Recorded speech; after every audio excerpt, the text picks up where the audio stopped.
Have you ever reached the end of the day feeling strangely exhausted, but unable to point to anything truly meaningful you finished? You answered messages, checked notifications, switched between tabs, handled little emergencies, reacted to emails, looked busy the entire time. And yet when night comes, the feeling is always the same. I did a lot, but I got nowhere. That feeling is not laziness, it is not a lack of ambition. And most of the time, it is not even a problem of discipline. It is a problem of philosophy. Because the truth is, the modern world has trained you to treat time like a container you have to fill, when in reality time is something far more fragile than that. It is shaped by attention. And once attention is broken, time disappears with it. A researcher from the University of California, Dr. Gloria Mark, found that after a single interruption, it takes the average person over 23 minutes to fully regain focus. Think about that. One message, one notification, one random thought, one glance at your phone, and nearly half an hour of mental momentum is gone. Now multiply that across an entire day. By the time most people get to evening, they have not lost a few minutes. They have lost hours, entire chunks of life scattered into fragments so small they can no longer hold meaning. That is why so many people are busy but not fulfilled, active but not effective, exhausted but strangely empty. The ancient world understood this better than we do. The Greeks had two words for time: chronos, the measurable passing of hours, and kairos, the right moment, the meaningful moment, the moment in which your full presence meets the thing that matters. Modern life has trapped people inside chronos. More tasks, more tabs, more notifications, more deadlines, more motion. But the samurai, the Stoics, and the great disciplined minds of history understood something we have forgotten. A meaningful day is not built by cramming more into it. It is built by protecting what deserves your mind. To make this clear, let me tell you about a young man named Lucas. Lucas was 25, living in Chicago, trying to build a life as a freelance video editor. From the outside, his life looked decent enough. He had clients. He paid his bills. He woke up early. He had goals, but internally he was collapsing in a quiet way. Not the kind of breakdown people notice, the more common kind, the kind where you still function, but every day feels mentally heavier than the last. Every morning, before his feet even touched the floor, Lucas reached for his phone. He checked the performance of the last project he had posted. Views, likes, comments, replies from potential clients, messages from old ones. If the numbers looked good, he felt a brief rush of relief, followed immediately by pressure to maintain it. If the numbers looked bad, his day darkened before it had even begun. By the time he sat down at his computer, his emotional state had already been shaped by things he did not control. Some mornings he opened editing software and just stared at the timeline. The cursor blinked, his hands rested on the desk, and his mind spun in circles. Did that client ignore me because my rates are too high?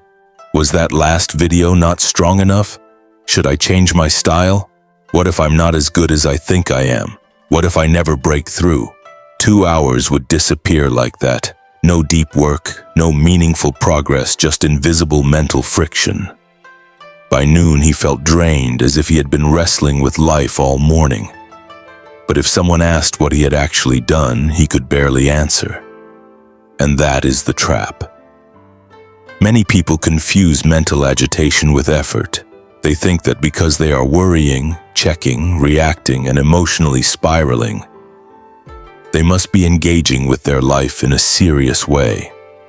But often they are doing something far more destructive. They are investing energy into things that do not belong to them. Almost 2,000 years ago, a former slave named Epictetus articulated this with brutal clarity. He wrote one of the simplest and most important lines in all of philosophy. Some things are up to us, some things are not. That is the line. No complexity, no ornament, just a dividing line sharp enough to reorganize an entire life. What is up to you? Your effort, your choices, your attention, your preparation, your discipline, your response.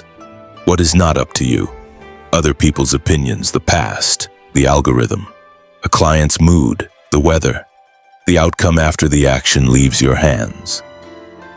Epictetus believed that most human suffering comes from mixing these categories together, from treating the uncontrollable as if it belongs to us, from emotionally attaching ourselves to outcomes that never depended on our will in the first place. Lucas was doing this every day. He spent hours mentally wrestling with view counts, unanswered emails, silent clients, imagined judgments, and numbers on a screen. None of those things truly belonged to him. Yet they shaped his energy, his confidence, and the direction of his entire day. And he called it work. But it was not work. It was self-inflicted distraction with a professional costume on. This is not only Lucas's problem. It is the silent disease of modern life. People lose sleep over conversations they cannot redo. They burn emotional energy fighting traffic they cannot control. They compare their behind-the-scenes reality to the edited highlights of strangers. They replay meetings, comments, and mistakes as if enough rumination could somehow rewrite what already happened. A psychologist at the University of Michigan, Ethan Cross, has shown through research that rumination drains cognitive resources in a way that directly weakens decision-making. The brain has limited executive energy, the mental capacity used for focus, control, and action. When you keep replaying what you cannot change, you are not just feeling bad. You are burning the very resource required to improve anything. It is like running heavy software in the background of your mind all day. The system slows down, the battery drains, and when it is finally time to do something meaningful, you have almost nothing left. Epictetus offers a severe but liberating correction. Before you give anything your attention, ask one question. Does this depend on me? If the answer is yes, then give it your effort fully. If the answer is no, release it with intelligence.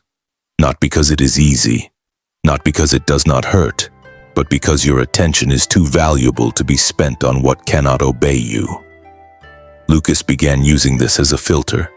When he wanted to check numbers first thing in the morning, he asked, "Does that depend on me right now?" No. When his mind drifted toward whether a client was impressed enough, he asked, "Does that depend on me?"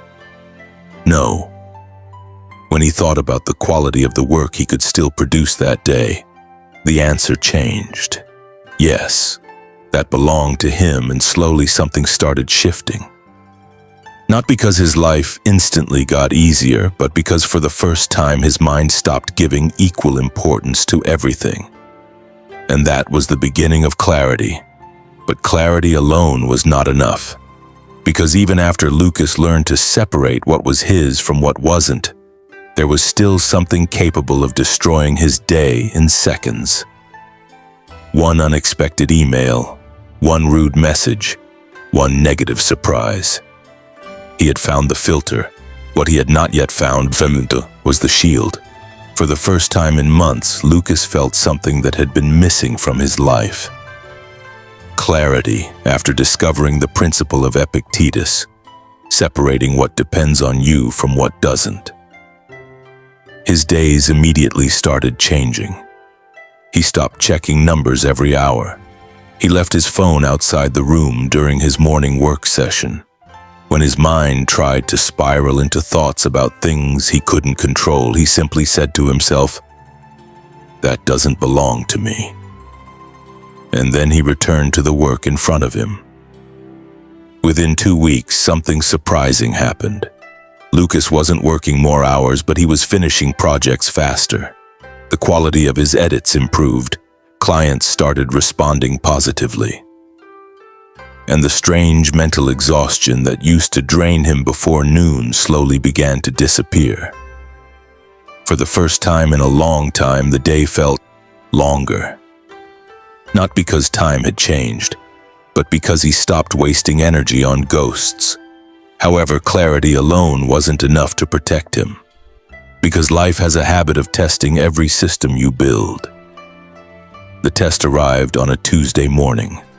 Lucas sat down at his desk with a tight deadline. He had a clear plan, the editing timeline was open, his focus was sharp. Then an email arrived. It was from an old client, and the tone was aggressive. The client complained about a project delivered 2 months earlier. The message was full of accusations implying that Lucas had been careless and unprofessional. Lucas froze. Within seconds, the emotional storm began. Anger first, then disbelief, then the internal argument. That's not fair. He approved everything before delivery. Why is he bringing this up now? His focus evaporated instantly. He spent the next 2 hours writing and deleting angry responses, replaying the entire project in his head, trying to prove to himself that he hadn't made a mistake. When he finally looked back at the clock, the damage was done. The morning was gone. The project he had planned to finish was still unfinished, and the same old spiral returned. Frustration, guilt, anxiety. What happened? Lucas had the filter, but he didn't yet have the shield, and this is where another historical figure enters the story, a man who lived under pressures far greater than anything Lucas would ever experience. Marcus Aurelius, the Roman emperor. Marcus ruled during one of the most chaotic periods of the Roman Empire. Wars were constantly erupting along the borders. A devastating plague swept through the population. Political conspiracies surrounded him. People he trusted betrayed him. The pressure was relentless. Yet every morning before dealing with the chaos of the empire, Marcus Aurelius did something unusual. He wrote in a personal journal. Not motivational quotes, not plans for success, but a mental preparation for what might go wrong that day. He wrote things like, "Today you will meet people who are arrogant, selfish, dishonest, and ungrateful." At first glance, this sounds pessimistic. But in Stoic philosophy, this practice had a specific name: premeditatio malorum, the premeditation of difficulties. Marcus wasn't complaining. He was preparing. He was vaccinating his mind before the virus arrived. Think about what usually happens when something negative surprises you. Your brain reacts instantly. Neuroscientists call this reaction amygdala hijacking. When something unexpected and threatening appears, the brain's emotional center, the amygdala, triggers a stress response. Your heart rate increases, your attention narrows, your rational thinking temporarily shuts down. For the next 20 to 40 minutes, you are operating in fight or flight mode. This is why a rude email can ruin an entire morning. Not because the email itself is important, but because the emotional reaction hijacks your focus. Now imagine something different. Imagine you start your day expecting that some difficulty will appear. A rude email, a delay, a misunderstanding, a mistake. When the problem arrives, it is no longer a surprise. Your brain already has a model for it, and without surprise, the emotional reaction weakens dramatically. That was Marcus Aurelius's shield, and once Lucas understood this idea, he changed his morning routine. Before opening his editing software, he took 5 minutes with a notebook. Every morning, he wrote 3 things. First, what is the most important task today? Second, what could distract me or interrupt me? Third, how will I respond when that happens? That's it. 5 minutes. No complex productivity system, no apps, no elaborate routine, just preparation. Now, when an email like that arrived, Lucas didn't react emotionally. Instead, he thought, right, I expected something like this. The plan was to answer messages at the end of the day, and he returned to his work. No 2-hour spiral, no mental war, just calm execution. Marcus Aurelius didn't have productivity tools. He didn't have digital planners or time management software. But he had something far more powerful: a prepared mind And that 5-minute habit protected the other 23 hours and 55 minutes of his day. But even after Lucas built the filter and the shield, there was still a third problem quietly draining his life. It wasn't distraction, it wasn't emotional reactions. It was something far more subtle. He was starting everything and finishing almost nothing. And solving that required a final principle, one that came not from Rome or Greece, but from ancient Japan. By this point, Lucas had already fixed 2 major leaks in his life. He had the filter of Epictetus, he had the shield of Marcus Aurelius. His mornings were calmer, his attention was stronger, his reactions were more controlled. But despite all of that progress, something still bothered him. At the end of the week, he looked at his project list and noticed something uncomfortable. He had 6 different projects open, 3 video edits for different clients, an online course he had started planning months ago, a personal YouTube channel that still had no videos, and a partnership proposal that was half-written and untouched for weeks. Every day he worked on all of them, but he finished none of them. He jumped from one timeline to another, from one idea to the next, from editing a clip, to answering a message, to adjusting a graphic, to researching something new. At the end of each day, he felt exhausted, but also strangely stuck, like someone running on a treadmill, moving a lot, sweating a lot, but never actually arriving anywhere. That was when a Japanese designer he had recently collaborated with said something that changed the way Lucas saw work forever. He asked him a simple question.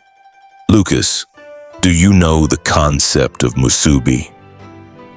Lucas had never heard the word. In Japanese tradition, musubi refers to the act of tying a knot, of bringing something to completion, of connecting beginning and end into a finished cycle.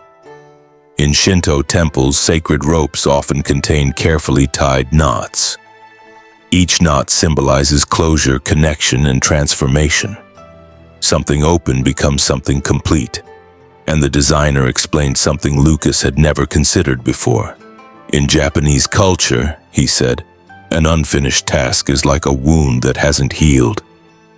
It stays open. It keeps draining energy. Samurai didn't think about the next opponent while fighting the current one. They focused on one battle at a time. They finished the fight, then they breathed, then they moved on. This idea is also connected to another Japanese concept called zanshin. Zanshin means remaining awareness. When a Japanese archer releases an arrow, he doesn't immediately relax. He maintains his posture and focus for a moment after the shot. The action is complete, but the awareness remains. It's a way of honoring completion. Lucas suddenly understood something that had been quietly sabotaging him. His problem wasn't lack of time. It was too many open loops. Modern psychology actually has a name for this phenomenon. It's called the Zeigarnik effect. In the 1920s, psychologist Bluma Zeigarnik discovered something interesting while observing waiters in restaurants. Waiters had an incredible memory for orders that had not yet been delivered. But the moment the food reached the table, they forgot the order almost instantly. Why? Because the brain keeps unfinished tasks active in memory.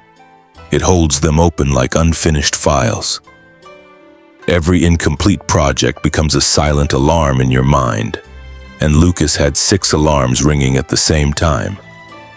None loud enough to demand attention immediately, but together they created a constant background noise. That noise made deep focus almost impossible.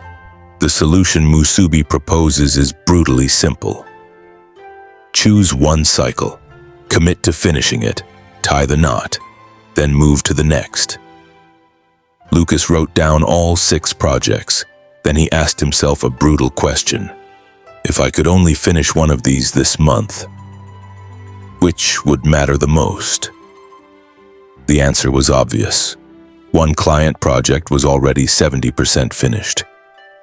Completing it would bring income, reputation, and relief. So Lucas made a radical decision. He paused the other 5 projects. He didn't delete them. He placed them on a list titled, After the Knot. Then he focused completely on the single project. No jumping between tasks, no new ideas, no distractions, just finishing. 4 days later, the project was complete.